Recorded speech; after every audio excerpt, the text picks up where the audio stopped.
tanaw na tudaan mama. Natay ID ma'am? Wala na ba? Hello. Hello. Hello? Hello ma'am. Maxine ma'am. Asa kita lang ma'am. Napa rin na i-blonsiri ma'am? Asa ka labit ka ng naitindahan no? Asa na tindahan ma'am? Pwede mo na ako sa kanina kanina yan doon ako ano. Tama ma. Tuwan na siya ma'am. Kanina. Ito nagbukam. Uy, gagaw. Gagaw ninyo. Taga-direct ka? Hindi. Pwede tanaw na tudaan mama.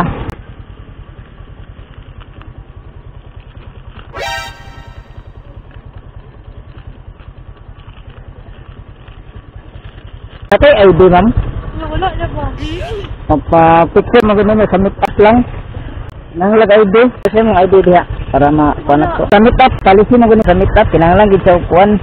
Kanang ID lang. Basta di makontak ka. Mag-listen ko kasi mo. Kataga-direct. Correct man. Man mo ang number sa receiver. Hindi mo yung guwata na number sa receiver. Doon na po yun.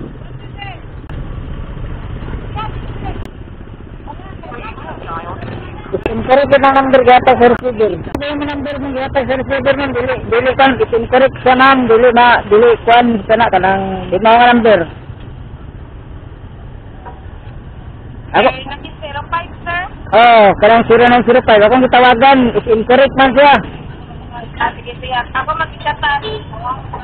Oy, basig kan ba kadi mo sa taga-dire nga basig ma dili na ang mata maglisod ko og kan ani lupit ani. Alagit ako magkikatan sir.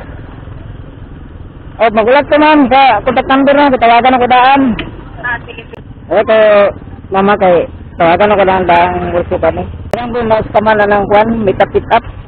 Okay rag balay tindahan kuan kay mabalik mong gud pringani niya. Pagabutid ko di makontak.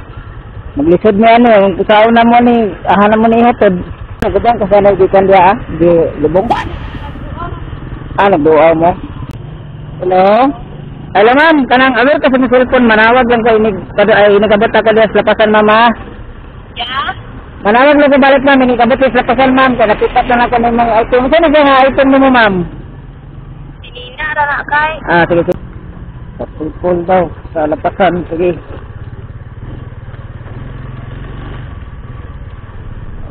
Computer man po.